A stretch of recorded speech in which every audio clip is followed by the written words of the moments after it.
Hello everyone, आप सभी का योर आंसर में स्वागत है। आज की इस वीडियो के अंदर में हम बात करेंगे बायोग्राफी ऑफ कित्तूर रानी चेन्नम्मा के बारे में, जिन्हें ब्रिटिश शासन के खिलाफ विद्रोह करने वाली पहली महिला शासक के तौर पर जाना जाता है। दोस्तों, ये हमारे भारत की विडंबना है कि हम कुछ गिने चुने नाम, कुछ गिने चुने डेट्स के पीछे ही भागते हैं और ये मान के चलते हैं कि इन्होंने ही हमारी कंट्री के लिए सब कुछ किया। आज हम आज़ादी में सांस ले रहे तो इनका ही योगदान है, ये मान के चलते हैं दोस्तों। पर ऐसा बिल्कुल भी नहीं है। हमारी आज़ादी, जो भारत की आज़ादी का जो लड़ाई रहा, संघर्ष रहा, वो बहुत लंबा था। ठीक है, बहुत सारे अनगिनत लोगों ने अपना बलिदान दिया। ठीक है, अपनी मौत, जो अपनी जान थी, वो निछावर कर दी कंट्री के लिए। ठीक है, और उन सब का योगदान जो था अमूल्य था, हम उसको कभी भूल नहीं सकते। सबसे बड़ी बात यह है दोस्तों, ऐसे ही एक रानी थी, रानी चेन्नम्मा। ठीक है, जिन्हें कित्तूर की रानी चेन्नम्मा के नाम से भी जाना जाता था। कित्तूर जहाँ से वो बिलोंग करती थी तो उस जगह का नाम कित्तूर हो गया और उन्हें रानी चेन्नम्मा कहा जाता था।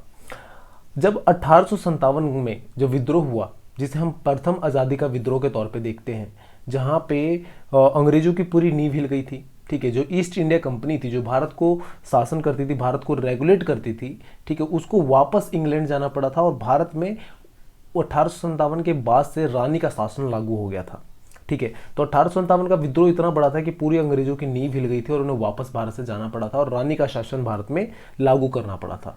पर भारत में जो 1857 का विद्रोह हुआ, प्रथम आज़ादी का संग्राम हुआ, ठीक है, उससे 3 दशक पहले भी 1824 में अंग्रेजों की राज्य हड़प नीति के खिलाफ में कित्तूर रानी चेन्नम्मा ने आंदोलन शुरू किया, संघर्ष शुरू किया, विद्रोह शुरू किया। ठीक है, और उसमें भी अंग्रेजों की पूरी नींद जो थी, रातों की नींद उड़ा दी थी रानी चेन्नम्मा ने। ठीक है, अंग्रेज इतने परेशान थे कि उनको ढूंढने के लिए पूरी 20,000 की सैनिक लेके पहुंच गए थे, जबकि पूरे भारत में जब वो अंग्रेज आए थे 400-500 सैनिक थे उनके पास में, और 1824 तक में उनकी सैनिकों की संख्या तो बढ़ी, पर रानी चेन्नम्मा को पकड़ने के लिए सिर्फ वो 20,000 से ज़्यादा सैनिक लेकर पहुंच गए थे। ठीक है, तो इतनी बड़ी वो थी।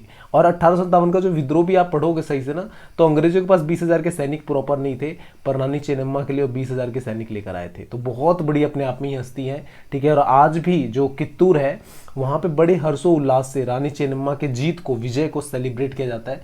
ठीक है, सेलिब्रेशन किए जाते हैं उनके विजय को। तो दोस्तों, बहुत ही इंटरेस्टिंग पर्सनैलिटी है रानी चेन्नम्मा का। आज की इस वीडियो के अंदर में पढ़ेंगे, बहुत सारे लर्निंग्स भी उनके लाइफ से हमें सीखने के लिए मिलेगा। चलिए वीडियो को स्टार्ट करते हैं दोस्तों मैं आगे बात करूं यहाँ पर, तो रानी चेन्नम्मा का जो आरंभिक जीवन है, जहाँ से उनके जीवन काल का स्टार्ट होता है, तो उनका जन्म 23 अक्टूबर 1778 को होता है।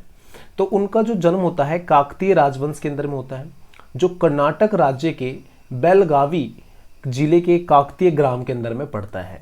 ठीक है, उनके पिताजी का नाम धूलप्पा होता है, माता जी का नाम पद्मावती होता है। उनका जो पालन पोषण होता है एक राजकुमार की तरह, राजकुल की तरह किया जाता है, एक अच्छे से परिवार की तरह करते हैं। जो रानी चेन्नम्मा होती है, वो छोटी सी आयु से ही अपने कौशल में निपुण थी। ठीक है, युद्ध कौशल हो, चाहे घुड़सवारी हो, चाहे तलवारबाजी हो, चाहे तीरंदाजी हो, उसमें काफ़ी अच्छे से निपुण थी और महारत हासिल थी उनको उस चीज़ में। इनके जो स्टार्टिंग जीवन रहा है, उसको लेकर बहुत सारी स्टोरीज हैं। ठीक है, अगर आप कभी कित्तूर जाओगे तो वहाँ पे जो छोटे सा पत्थर भी होता है ना, अगर पत्थर को भी उठा लोगे ना, तो वो भी इनके बारे में ना 50 स्टोरी सुना देगा कि ऐसी ऐसी रानी कित्तूर चेन्नम्मा थी। ठीक है, इस तरह से चीज़ें चलती हैं। तो एक स्टोरी यहाँ पर है कि महज 15 वर्ष की आयु में, जब 15 वर्ष की रानी थी, तो गाँव के अंदर में एक बाघ आता था। बाघ का शिकार करने के लिए गई और उन्होंने उसका शिकार किया गांव वालों को बचाने के लिए। ठीक है, और इसी से राजा जो थे, वहां के राजा, कित्तूर के राजा थे, राजा मल्ला सराज देसाई। ठीक है, ये कित्तूर के राजा थे। ये इम्प्रेस हो गए, रानी से प्रभावित हुए, और रानी का जो पिता थे, उनको शादी का प्रस्ताव भेजा चेन्नम्मा के लिए कि भैया मुझे आपकी लड़की तो पसंद है, आप इससे शादी करवा दीजिए। ठीक है, इस तरह से होता है। यहाँ पे तो एक स्टोरी है, एक स्टोरी और है। कहा जाता है कि रानी चेन्नम्मा शिकार के लिए गई हुई थी।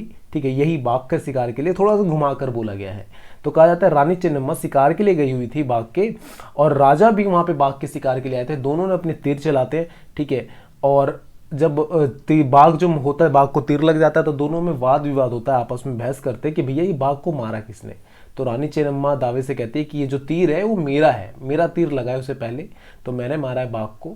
और जो राजा होते हैं, राजा मल्ला सराज, ठीक है, ये इम्प्रेस हो जाते हैं। ठीक है, उसके बाद रानी के पिता को जो ये चेन्नम्मा होती है उनके पिता को धुलप्पा को शादी का प्रस्ताव भेजा जाता है। तो अलग अलग स्टोरीज यहाँ पर बनकर आती है, पर एंड ऑफ द रिजल्ट यही होता है कि राज्य जो होते राजा मल्ला सराज उनकी शादी रानी चेन्नम्मा से होती है।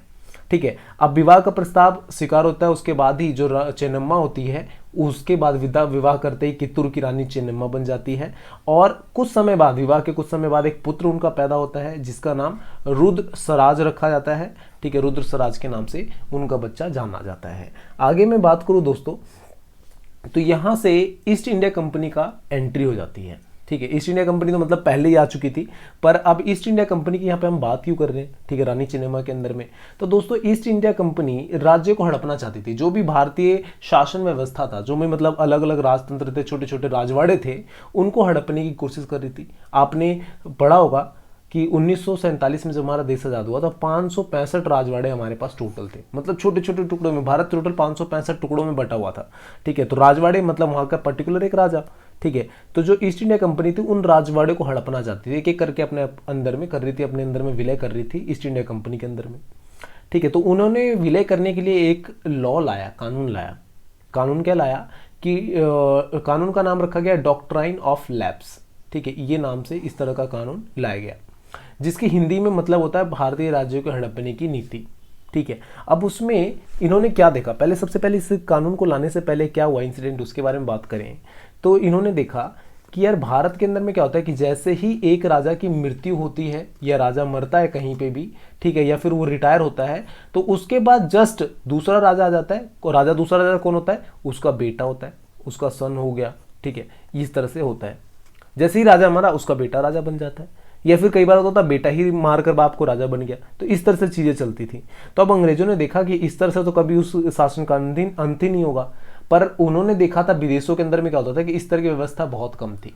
ठीक है, वहां पे क्या होता था कि हटा दो, मार दो, पीट दो, इस तरह से चीजें चलती थी, तो राजा का कोई दिक्कत नहीं होता था, झंझट नहीं होता था। पर भारत के अंदर में इस तरह से व्यवस्था थी बनी हुई। तो उन्होंने इस व्यवस्था को खत्म करने के लिए क्या लाया, ये नीति बनाई डॉक्ट्राइन ऑफ लैप्स का, जिसके अंदर में ये कहा गया कि भैया अगर कोई राजा का, जो राजा है, अगर किंग का कोई वारिस नहीं हुआ, बच्चा नहीं हुआ, सन नहीं हुआ, ठीक है, तो उस राज्य को हम अपने अंदर में हड़प लेंगे। ठीक है, तो अब राजाओं ने सोचा कि चलो कोई नहीं, अगर मेरा लड़का नहीं होता है तो हम क्या करेंगे, एक किसी बच्चे को गोद ले लेंगे, दत्तक पुत्र अपनाएंगे। गोद मतलब किसी को गोद हमने ले लिया, उठा लिया। पर अंग्रेजों ने फिर इसके लिए भी मना कर दिया कि भैया हम दत्तक पुत्र को मान्यता ही नहीं देंगे। ठीक है, तो दत्तक पुत्र को अंग्रेज मान्यता नहीं देते थे, जिसके कारण से वो राज्य जो होता था वो अनाथ हो जाता था। ठीक है, जो पूरा स्टेट है वो भाई, आपको उसके पास कोई राजा नहीं है, क्योंकि राजा का कोई बच्चा हुआ नहीं, वो किसी को गोद ले नहीं सकता, राजा किसी को बना नहीं सकते, किसी और वंश का बन नहीं सकता। ठीक है, तो वो आपके पास कोई ऑप्शन बचता नहीं है। और जो भी राज्य इस तरह का पाया जाएगा, उसके जो राज्य है उसको अंग्रेजी शासन में मिला लिया जाएगा, ये कहा जाता था। ठीक है, तो इस तरह से सब कुछ चल रहा था। इसी के बीच में जो एक दुर्भाग्यवश घटना होती है सन 1824 के अंदर में, जिसमें राजा मल्ला सराज की देहवास हो जाता है, मृत्यु हो जाती है, और कित्तूर रानी चेन्नम्मा के हाथ में पूरी कित्तूर का वागडोर आ जाता है, और वहां से रानी कित्तूर चेन्नम्मा के नाम से जानी जाती है, बहुत फेमस होती है। उनके कुशलतापूर्ण शासन करने की नीति, जो अचानक मतलब निर्णय लेने की शक्ति, ठीक है, को उनकी जो कौशल, युद्ध कौशल, उन सब की पूरी चर्चा ना चारों तरफ फैल जाती है। ठीक है, और कुछ समय बाद ही 1824 के अंदर में ही कुछ समय बाद ही जो राजकुमार रुद्र सराज थे, जो रानी के बच्चा था, लड़का था, ठीक है, उसके अपनी तबीयत बिगड़ने से मृत्यु हो जाती है। ठीक है, जैसे ही ये मृत्यु होती है, वहां पे अपने आप ही अंग्रेजों का जो ये रूल था डॉक्ट्राइन ऑफ लैप्स का, वो यहाँ पर चालू हो जाता है। ठीक है, अब देखो पता है क्या, जैसे एक चीज और मैं बताता हूँ आपको, एक सीरियल आता था पहले रानी लक्ष्मीबाई का। ठीक है, झांसी की रानी लक्ष्मीबाई का एक सीरियल आता था जीटीवी पे। ठीक है, तो मैंने उसमें क्या देखा था और मैंने पढ़ा कि अंग्रेज क्या करते थे, जो अंग्रेज हुआ करते थे ना, वो इंग्लिशमैन, वो क्या करते थे कि जैसे आप मान लो मेरे पास, मेरे मतलब जो भी एक रानी है, ठीक है, उसके हस्बैंड की डेथ हो गई, अब उसके पास एक लड़का बचा हुआ है सिर्फ, तो अंग्रेज पैसे से मदद से, किसी तरह से लालच से मदद से क्या करते थे, बच्चों को मरवाने की कोशिश भी क्या करते थे, जिससे वो खत्म हो, उसको हड़पा जाए। ठीक है, तो अगर आप ना, मैंने सीरियल जो देखा था, ठीक है, रानी लक्ष्मीबाई का जीटीवी पे आता था पहले, तो उस पर मैंने देखा था, तो उसमें ये समझ में आया था कि अंग्रेज वहां पे भी उस बच्चे को मरवाने के लिए अलग अलग तरह की तरकीबें चलते हैं, वहां पे लोग उसको षड्यंत्र करते हैं बच्चे को मारने के लिए। ठीक है, तो यहाँ पर भी कई सारे जो स्टोरीज अगर पढ़ोगे अंदर जाकर डीपली जितना स्टडी करोगे, तो आपको समझ में आएगा यहाँ पर भी सेम चीजें चलती हैं। और 1857 से 3 दशक पहले की ये सारी घटना है 1824 के अंदर में। तो कित्तूर के अंदर में भी जो रानी चेन्नम्मा है उसको पहली रानी झांसी के नाम से जाना जाता है। ठीक है, भारत के अंदर में लक्ष्मीबाई हुआ ना, जिसको हम कहते हैं औरत के मतलब एग्जाम्पल है। ठीक है, औरतों के लिए एग्जाम्पल, इतनी बड़ी हस्ती है। ठीक है, तो वही चीज रानी चेन्नम्मा के लिए भी कहा जाता है कित्तूर के अंदर में। अब देखो डॉक्ट्राइन ऑफ लैप्स होता क्या है, तो मैंने बता दिया आपको कि भाई अगर कोई राजा के पास अगर बच्चा नहीं है तो उसका जो राज्य है वो विलय हो जाएगा। अंग्रेजी शासन में कोई दत्तक पुत्र वो उठा नहीं सकते, इस तरह चीजें चलता है। अब रानी इन सब नीतियों से भली भांति परिचित थी भाई, उनको पता था क्या हो सकता है। तो क्या करती है, बड़ी रानी रुद्रम्मा करके एक बड़ी रानी होती है, उनका पुत्र होता है शिवलिंगप्पा करके। ठीक है, शिवलिंगप्पा, उनको गोद लेने का वो विचार करती है और उसे सिंहासन पर बैठा देती है।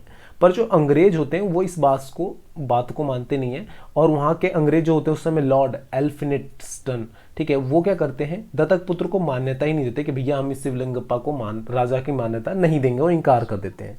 तो रानी चेन्नम्मा को एक मैसेज आता है अंग्रेजों की तरफ से कि आप क्या करो, आत्मसमर्पण कर दो और अपने राज्य का, साम्राज्य का विलय कर दो अंग्रेजी शासन के अंदर में, ये मैसेज आता है। अब रानी को इस मैसेज का आंसर देना होता है, तो आंसर में क्या देती है रानी चेन्नम्मा, ठीक है, किसको आंसर देती है, तो लॉर्ड एल्फिस्टन को देती है, जो इन्होंने ये मैसेज भेजा था।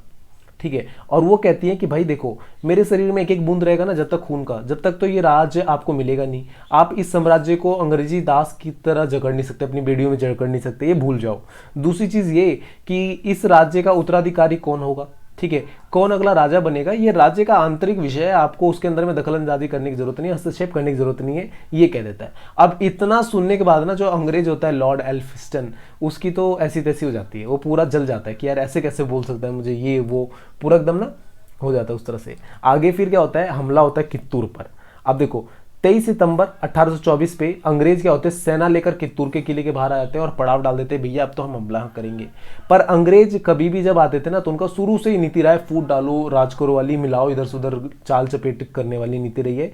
तो कित्तूर साम्राज्य के दो सेना नायक होते हैं, येलप्पशेट्टी और वेंकटराव, इन दोनों को वो खरीद लेते हैं, एक तरह से अपने में मिला लेते हैं, और इनको लालच क्या देते हैं कि कित्तूर को जब हम जीतेंगे ना, ठीक है, अंग्रेजी साम्राज्य बनाएंगे, अंग्रेजी में विलय करेंगे, तो आधा राज्य ना आप दोनों को दे देंगे, आधा आधा हम विलय कर लेंगे, आधा आपको दे देंगे, आप मस्त राज करना। ठीक है, ये दोनों भी मान जाते हैं भैया, और ये दोनों इसका साथ देने लगते हैं। इनका रोल अभी नहीं दिखेगा, आगे नेक्स्ट वाली स्लाइड में दिखेगा। ठीक है, नेक्स्ट वाले में इसको नाम बस याद रखना, येलप्पा शेट्टी और वेंकटराव। अब क्या होता है, देखो अंग्रेजी जो शासक होते हैं वो 20,000 सैनिक के साथ आते हैं, जिसमें 400 से अधिक बंदूक लेकर आते हैं, और पूरे आके किले के बाहर खड़े हो जाते हैं कि भैया आ जाओ।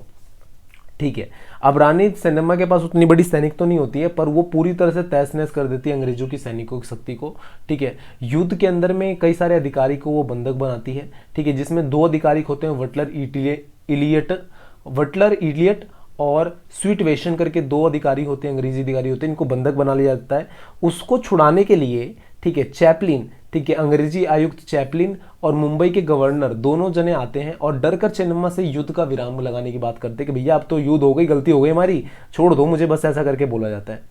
ठीक है, कुछ समय बाद जो होती है युद्ध की शांति स्थापित हो जाती है, पर जो अंग्रेज होते हैं अपनी हार को भुला नहीं पाते, अंग्रेज चाहते हैं बदला लेना, और जो चैपलिन थे वो बदलने के लिए बहुत ज़्यादा उत्साहित होते हैं। ठीक है, वो शांत नहीं बैठते और कंपनी की तरफ से और सेना बुलाते हैं, और जितनी भी पीछे की गलतियां थी, जिस हिसाब से वो हार गए थे, उन सभी को रिकैप करते हुए वो वापस से किले पे हमला करते हैं। अब दोबारा हमला हुआ ना, तब यहाँ से इन दोनों का रोल शुरू होगा। ठीक है, जो यहाँ पे सेना नायक थे येलप्पशेट्टी और वेंकटराव, इनका रोल यहाँ पे शुरू होगा। दोबारा जब युद्ध होता है तो दोबारा युद्ध 12 दिन तक चलता है, घनघोर युद्ध चल रहा होता है, और इस दौरान के अंदर में रानी के जो सेना नायक होते हैं, रानी अपना सेना नायक चेंज करती है, सांगोली रणप्पा करके, रायना करके एक बनाया जाता है सेना नायक, और दूसरा होता है गुरु सिद्धप्पा करके सेना नायक बनते हैं। ठीक है, 2 सेना नायक बनाया गया रानी के द्वारा, 12 दिन तक युद्ध चला, और अंग्रेजी सेना के जो होते हैं, मतलब वहाँ पे सोलापुर के उप कलेक्टर थॉमस मुनरो और उनके भतीजे की मौत हो जाती है इस युद्ध के अंदर में। ठीक है, और मौत होने के बाद क्या होता है, येलप्पशेट्टी, जो यहाँ पे 2 जो जिनको खरीदा था अंग्रेजों ने, येलप्पशेट्टी और वेंकटराव, ये दोनों क्या करते हैं, देशद्रोही के तौर पे ट्रीट होते हैं, और रानी के साथ वो छल करते हैं, क्योंकि रानी को थोड़ा ना पता था कि ये बिक गए हैं, वो तो अंग्रेजों ने इन्हें खरीद लिया। ठीक है, और ये क्या करते हैं, जब रानी तोप चला रही होती है ना, ठीक है, तो तोप के अंदर में इस्तेमाल होने वाली बारूद को मिट्टी और गोबर से बदल देते हैं। ठीक है, जो गोले बने होते हैं ना बारूद के, अब रानी बारूद के गोले डाल रही है, ठीक है, रानी को लग रहा है बारूद छोड़ रही हूँ, और उसके अंदर में मिला होता था मिट्टी और गोबर, जैसे ही वो अंग्रेजों पे जाए तो नीचे मिट्टी गिरे तो अंग्रेजों मरे ही ना, ठीक है। अगर ऐसा नहीं होता ना तो अंग्रेज वहां पे हार जाते और बहुत बड़ा क्षति होता अंग्रेजों को, और वहां से ही शायद ना 1857 का विद्रोह का शुरुआत होता, ठीक है। उतनी बड़ी नींव डली नहीं पाती अंग्रेजों की कभी फिर उस समय के बाद से। पर ये जो दो लोग थे ना, यलप शेट्टी और वेंकट राव, इन दोनों के कारण, ठीक है, रानी जो थी वो युद्ध हार गई, ठीक है, और रानी को हार का सामना करना पड़ा और रानी को गिरफ्तार कर लिया गया और वेल हैगल के किले के अंदर में ही रानी को कैद कर दिया गया। दोस्तों पता है, हमें कभी भी ना बाहर के लोगों से खतरा हुआ ही नहीं है। अब जितने भी युद्ध हुए हैं, ठीक है, जितने भी हल्दी घाटी युद्ध पढ़ो, कोई सा भी युद्ध पढ़ो ना, वहां पे जितने भी युद्ध थे ना, सब में हमारे खुद के लोगों ने ही हमें धोखा दिया है, ठीक है। जिस दिन हमारे खुद के लोग अगर हमें धोखा देना बंद कर देंगे ना, हम सबसे आगे निकल जाएंगे, ठीक है। आज भी हमारे इंडियन पॉलिटिक्स में क्या होता है कि अगर कोई आम बोल रहा है ना तो 8-10 जने मिलकर उसको इमली बोलते हैं, ठीक है, एक सुर में नहीं बोलते, एक चीज नहीं बोलते। हमारे लीडर्स भी हैं, चाहे हमारे जो भी है, हमारे खुद के लोग ही धोखा देने में लगे होते हैं, ठीक है। अब देखो, अब रानी तो जो बेल हैगल की किला होता है वहां पे कैद हो जाती है, ठीक है, वहां पे कैद कर लिया जाता है, उन्हें गिरफ्तार कर लिया जाता है, ठीक है। सांगोली रन जो उनके सेनानायक होते हैं वो गोरिल्ला युद्ध लड़ते हैं। अब गोरिल्ला युद्ध क्या होता है? गोरिल्ला युद्ध मतलब ना छुप कर लड़ना, गए छुपे रहो, जैसी देखा गए मार के भाग कर आके वापस छुप गए, इस तरह से गोरिल्ला युद्ध चलता है। पर अंग्रेज उन्हें पकड़ लेते हैं और उन्हें पकड़कर फांसी दे देते हैं। रानी चेन्नम्मा मतलब 5 वर्ष तक उसी किले में रहती है और 21 फरवरी 1829 को अपना प्राण त्याग देती है वेलहेगल के किले के अंदर में ही, ठीक है। मतलब क्या होता है, जैसे रानी चेन्नम्मा का युद्ध चल रहा था ना, तो वहीं पर वेलहेगल का किला होता है, उसको मतलब वो भागकर वहां जाती हैं, तो वहां पे ही उनको गिरफ्तार कर लिया जाता है और वहां के अंदर किले के अंदर ही रखा जाता है। 21 फरवरी 1829 को वो अपनी प्राण त्याग देती हैं। और भारतीय स्वाधीनता आंदोलन के अंदर में जो भी राष्ट्रव्यापी नेता हुए अंग्रेज के खिलाफ, जो लड़ने वाले व्यक्ति, साहसिक व्यक्ति का वर्णन करते हैं, तो उसके अंदर में रानी चेन्नम्मा का नाम कभी भुलाया नहीं जाता, ठीक है। नाटक इनके नाम से गाए जाते हैं, लोकगीत इनके नाम से काफी ज्यादा प्रचलित हैं, ठीक है। जनमानस के अंदर में एक तरह से शौर्य की गाथा प्रचलित करती हैं ये, ठीक है। अगर आप कभी कित्तूर जाओगे ना तो वहां पे इनके नाम से गीत गाए जाते हैं, जो औरतें होती हैं गीत गाती हैं, वो जो वहां पे, ठीक है, लोकगीत, उसके अंदर में इनका नाम आता है, ठीक है। नाटक इनके नाम से बनते हैं। तो इस तरह से हर जगह पूरा इनका ना, कित्तूर में पैर रखते ही आपको रानी चेन्नम्मा के बारे में सुनाई देगा, ठीक है, इस तरह से। और आज भी ब्रिटिश साम्राज्य की इतनी बड़ी जीत के लिए रानी चेन्नम्मा को सेलिब्रेट किया जाता है, ठीक है, सेलिब्रेशन किया जाता है 22 से 24 अक्टूबर के बीच में, ठीक है। पूरी बड़ी उत्सव से धूमधाम से मनाया जाता है रानी चेन्नम्मा को, ठीक है। तो एक बहुत बड़ा मैसेज अपने आप में ही रानी चेन्नम्मा देती है पूरी कंट्री के लिए, ठीक है, कि किस तरह से उन्होंने अकेले अंग्रेजों को हराया, ठीक है। और थोड़ी सी अगर अपने लोग ही अगर उनका साथ दे देते ना तो वो रानी चेन्नम्मा उस समय जीत जाती है और कभी भी अंग्रेज दोबारा भारत के अंदर में शायद आ भी नहीं पाते, ठीक है। तो 1857 से 3 दशक पहले, पर हम कभी भी, हमारी ना कभी किसी बुक में रानी चेन्नम्मा के बारे में पढ़ाया गया ना कुछ पढ़ाया गया बेटे, सॉरी, हमें किसी बुक में ये चीजें नहीं पढ़ाई गई, ठीक है। तो ये सारी चीजें विडंबना है हमारे भारत की, पर आप सभी को जानना चाहिए। और योर आंसर आप सभी को ये सारी चीजें, अच्छी चीजें बताने के लिए पूरे हद तक अपने प्रेरित करेगा, आपको बताएगा, आपके तक पहुंचाएगा। तो फ्रेंड्स, आप सबका भी सपोर्ट चाहिए। आप योर आंसर को सब्सक्राइब करें और अपने दोस्तों तक ये वीडियो शेयर करें, क्योंकि सबको इन सब चीज़ों के बारे में पता होना जरूरी है। और हर संडे टू मंडे एक वीडियो जरूर बायोग्राफी के लेकर आऊँगा, ठीक है। आपको अलग अलग पर्सनैलिटी के बारे में हम बायो पढ़ेंगे, उनकी ये क्या है, किस तरह का है, और बहुत सारी चीज़ें हमें सीखने के लिए मिलती हैं सभी के बायोग्राफी में से, ठीक है। तो friends, thank you for watching me, thank you for listening, bye bye, take care, all the best.